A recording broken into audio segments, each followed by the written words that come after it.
shu oyoq kiyim ham menga rahm shafqat qilmaydi. Yirtildi. Holingizdan ahvolingiz katoqqa o'xshaydi. Aka, nimasini aytasiz? Nima ish qilsam ham o'xshamayapti. Hatto shu oyoq kiyim ham meni minusga tiqdi. Hamma to'fon ham hayotimizni buzish uchun kelmaydi. Ularning ba'zilari yo'limizni tozalash uchundir.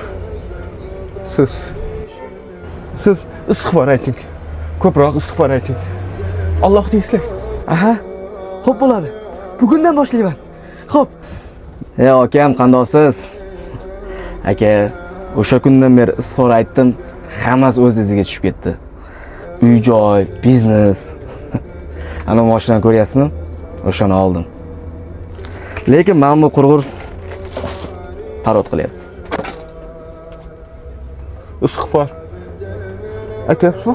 Yo'q, hozircha ishlarim ko'payib ketdi. Ishlarim joy-joyiga qo'yib olay. Albatta aytaman. Og'ir kuningizda istig'forni ko'p aytib yaxshi bo'lib ketganingizda vaqtingiz bo'lmayapti. Oyog'ingiz yirtilgani hech narsa aytmayaptimi sizga? Yaxshi emas. Keting.